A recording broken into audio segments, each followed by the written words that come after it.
Good morning students. हम केंद्रीय प्रवृत्तियों के मापन का अध्ययन कर रहे थे। सेंट्रल टेंडेंसीज़ को किसी भी स्टैटिस्टिकल इन्वेस्टिगेशन में किस प्रकार से कैलकुलेट किया जाता है, इस बारे में हम बात कर रहे थे। और उसमें हमने सबसे पहले माध्य का मापन, मीन का मापन पढ़ा था। मीन की कैलकुलेशन किस प्रकार से करते हैं उस बारे में बात की थी। उसके बाद हमने माध्यिका पढ़ी थी, मीडियन, और मीडियन का कैलकुलेशन किस प्रकार से तीनों सीरीज़ में, इंडिविजुअल सीरीज़, डिस्क्रीट सीरीज़ और कंटिन्यूस सीरीज़ में करते हैं, इस बारे में बात की थी। आज हम जो एक और सेंट्रल टेंडेंसी, एक और केंद्रीय प्रवृत्ति आपके सिलेबस में है, जिसे कि हम मोड कहते हैं, बहुलक, हिंदी में कहते हैं बहुलक, मोड, उसका कैलकुलेशन किस प्रकार से करते हैं, इस बारे में बात करेंगे। मोड या बहुलक।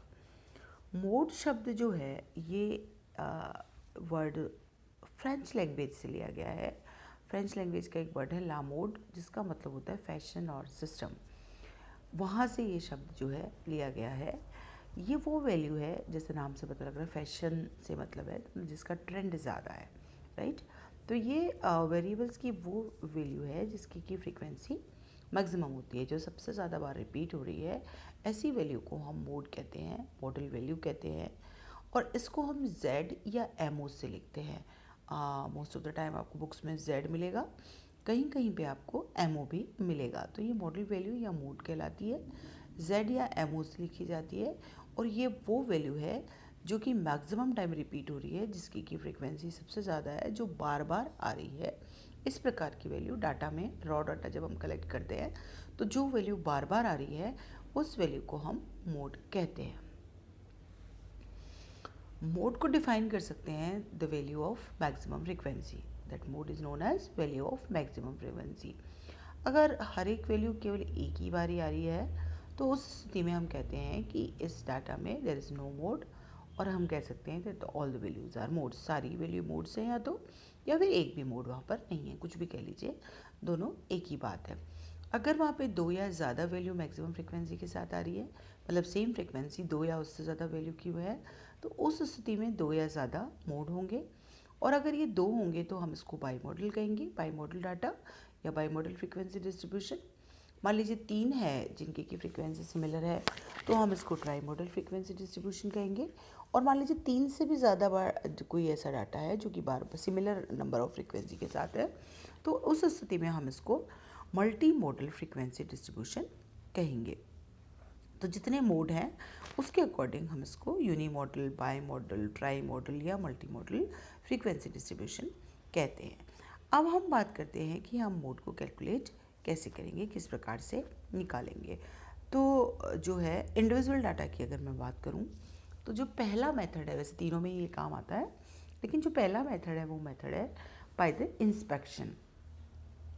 जब नंबर ऑफ ऑब्जर्वेशन कम हो तो हम एक लुक देके और एक बार देख के आसानी से बता सकते हैं कि कौन सी वाली ऑब्जर्वेशन जो है वो मोस्ट फ्रीक्वेंसी के साथ है, कौन सी वाली ऑब्जर्वेशन बार बार रिपीट हो रही है। तो इंस्पेक्शन के द्वारा, केवल देखने के द्वारा, केवल उसकी जांच के द्वारा हम उसमें मॉडल वैल्यू निकाल सकते हैं। दूसरा जो मेथड है वो है बाय मेकिंग डिस्क्रीट सीरीज़ और ग्रुप सीरीज़, क्योंकि एक ग्रुपिंग एनालिसिस का मेथड है। तो उसके लिए हमें या तो डिस्क्रीट सीरीज चाहिए या ग्रुप सीरीज चाहिए। तो उसमें हम क्या करते हैं कि इंडिविजुअल सीरीज़ को भी हम कन्वर्ट कर लेते हैं, जबकि नंबर ऑफ ऑब्जर्वेशन ज़्यादा हो उस स्थिति में हम इसको या तो डिस्क्रीट सीरीज में कन्वर्ट कर लेते हैं या ग्रुप डाटा में कन्वर्ट कर लेते हैं। और फिर उसके बाद है ना, जो मेथड है उसके अकॉर्डिंगली हम इसको, जिसको मैं आगे एक्सप्लेन करूँगी, उस मेथड के अकॉर्डिंग हम इसमें मोड निकाल लेते हैं। तीसरा जो मेथड है वो है with the help of mean and median. अगर हमारे पास मीन और मीडियन ऑलरेडी दिए हुए हैं, तो उस कंडीशन में, या मीन या मीडियन हम निकाल के उस कंडीशन में एक फॉर्मूला यूज़ करके मोड निकाल सकते हैं, because the mode is equals to 3 median minus 2 mean. अगर आप 3 टाइम्स मीडियन को में से 2 टाइम्स मीन को निकाल दें, तो उस कंडीशन में जो वैल्यू आती है दैट इज़ मोड, वो उसका बहुलक होता है। तो इस प्रकार से हम तीन मेथड से, एक तो मीन और मीडियन की हेल्प से ये फॉर्मूला अप्लाई करते हुए, दूसरा ग्रुपिंग और एनालिसिस टेबल बनाते हुए, और तीसरा इंस्पेक्शन के द्वारा, तीन मेथड से हम मोड का कैलकुलेशन कर सकते हैं। अब यहाँ पे मैंने एक आपको क्वेश्चन दे रखा है, एक आपको सम दे रखा है, उसमें आप देखिए the following data shows the age of 20 student in a class, find the mode. मेरे पास यहाँ पे 20 वैल्यूज़ हैं, एक क्लास के 20 स्टूडेंट की एज दिखा रही है, मुझे इसमें मोड निकालना है। मैंने क्या किया, असेंडिंग ऑर्डर में इनको अरेंज कर लिया ताकि मुझे पता लग जाए कि कौन सा वाला डाटा बार बार आ रहा है। वैल्यूज़ जो है वो 15 से लेके 24 तक वेरी कर रही है। 15 2 टाइम्स आया है, then 16, then 3 times 17, then again 2 times 18, उसके बाद एक बार 19, फिर 2 बार 20, फिर 2 बार 21, और उसके बाद 5 बार 22, फिर 23 और फिर 24। तो इस पूरी सीरीज़ में बाय इंस्पेक्शन मुझे पता लगा कि जो 22 है वो 5 टाइम्स आ रहा है। तो मैं कह सकती हूँ कि 22 ईयर्स एज जो है ये मैक्सिमम नंबर ऑफ स्टूडेंट्स का है, उनकी एज 22 साल है। तो इस फ्रीक्वेंसी डिस्ट्रीब्यूशन का, इस डाटा का जो मोड आया वो क्या आया, 22 years. The answer is 22 years. तो इस प्रकार से हम बाय इंस्पेक्शन मॉडल वैल्यू या मोड निकाल सकते हैं। तो अब हम बात करें डिस्क्रीट सीरीज़ की, तो डिस्क्रीट सीरीज़ में वही पहला मेथड तो वही है, बाय इंस्पेक्शन। रेगुलरिटी और होमोजेनिसिटी अगर सीरीज़ में हो और अगर सिंगल मोड हो जो आसानी से लोकेट किया जा सके देखकर फ्रीक्वेंसी कॉलम में जिसकी कि मैक्सिमम फ्रीक्वेंसी है, तो पहला मेथड तो हम वही लगाते हैं कि इंस्पेक्शन के द्वारा हमें पता लग जाता है कि जो फ्रीक्वेंसी डिस्ट्रीब्यूशन है उसकी मॉडल वैल्यू क्या है। दूसरा जो मेथड लगाते हैं वो कहलाता है ग्रुपिंग मेथड। पहले हम एक बार इंस्पेक्शन से देख लेते हैं, फिर हम ग्रुपिंग मेथड की बात करेंगे। यहाँ पर एक क्वेश्चन दिया हुआ है, find the mode from the following series. Centimetre में हाइट दी हुई है और कॉरस्पॉन्डिंग नंबर ऑफ पर्सन्स दिए हुए हैं। 150 सेंटीमीटर वाले 2 हैं, 160 वाले 4 हैं, फ्रीक्वेंसी यहाँ दी हुई है। 170 वाले 8 हैं, 180 वाले 10 हैं, 190 वाले 6 हैं, 200 वाले 5 हैं और 210 वाले 3 हैं। तो आपको देख के पता लग रहा है कि नंबर ऑफ फ्रीक्वेंसी जो है वो सबसे ज़्यादा किसका है, जो क्या नंबर है 10, और वो किसका नंबर है 180।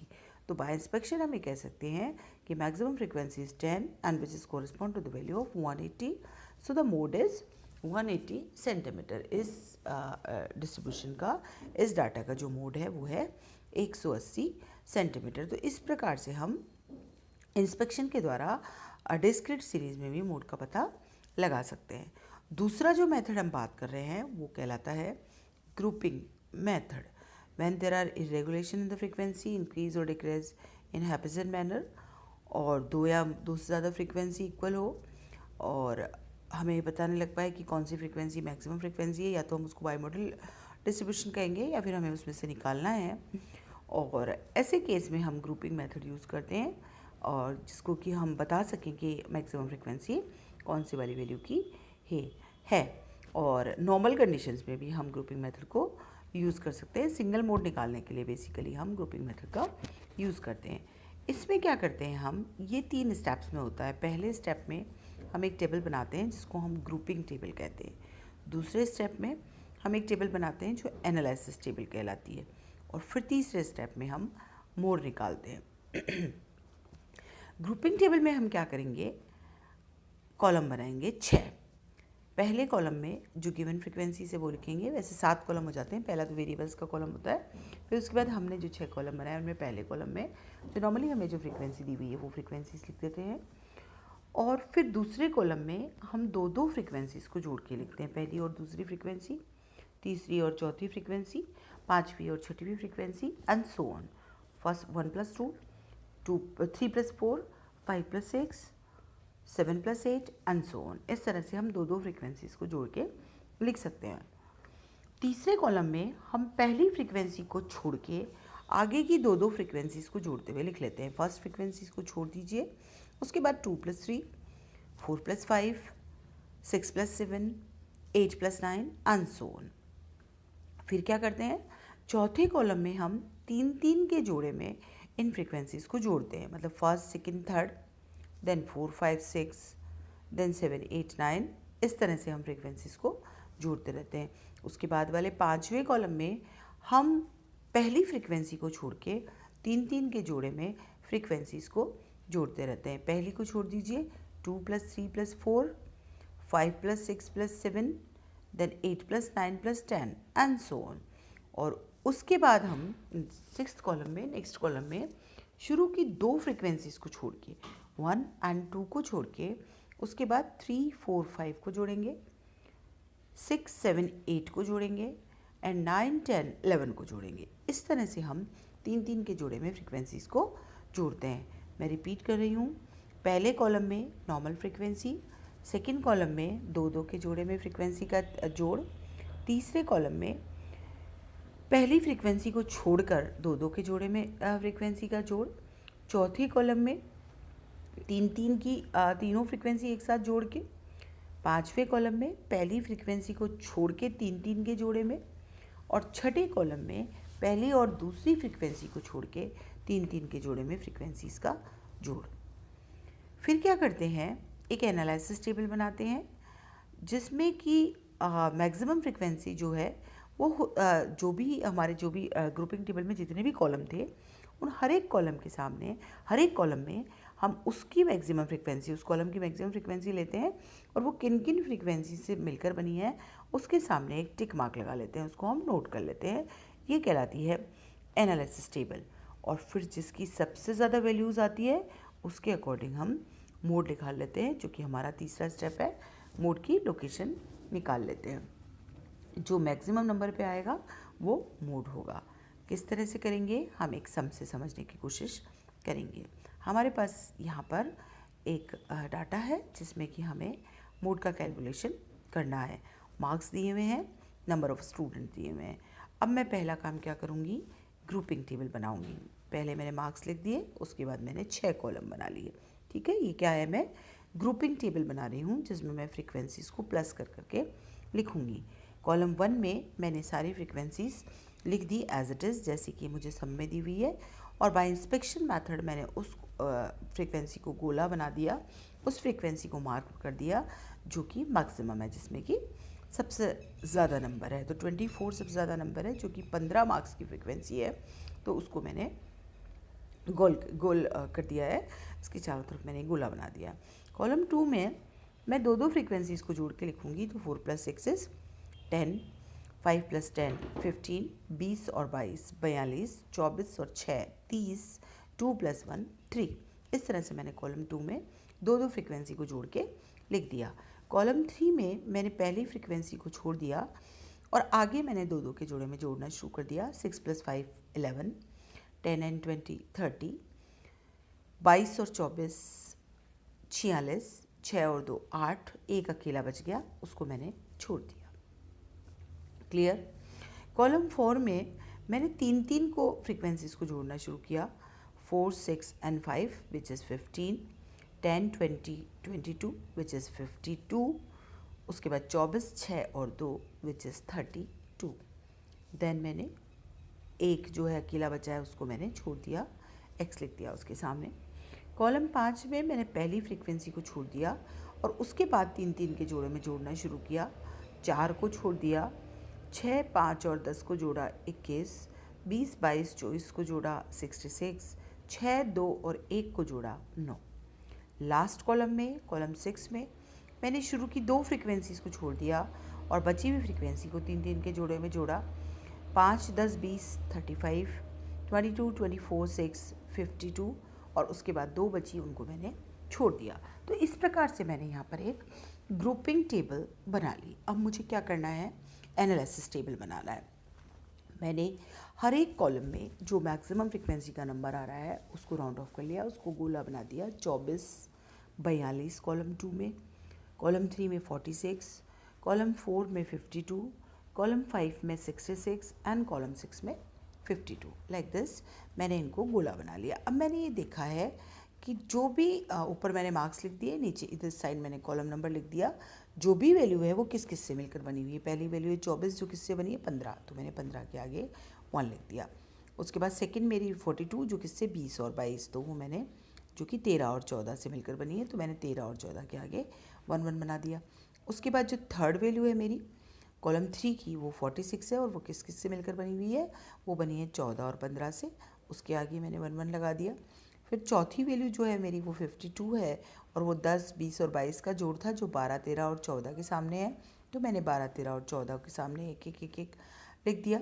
उसके बाद फिफ्थ कॉलम जो है वो 13, 14 और 15 से मिलकर बना हुआ है जो 66 है, तो मैंने तीनों के आगे लगा दिया। और लास्ट कॉलम जो है मेरा वो बना हुआ है 52 से जो 14, 15 और 16 से बना हुआ है, तो मैंने 14, 15 और 16 के आगे एक एक लगा दिया। अब मैंने टोटल निकाला, 12 का आया 1, 5, 10 और 11 का तो आया ही नहीं, 18 और 20 का भी कोई उसके सामने कोई मार्क नहीं आया। 12 के लिए 1 मार्क आया, 13 के लिए 3 टाइम्स मार्क आया, 14 के लिए 5 बार मार्क आया, 15 के लिए 4 बार मार्क आया और 16 के लिए 1 बार मार्क आया। तो मैक्सिमम नंबर किसके लिए आया?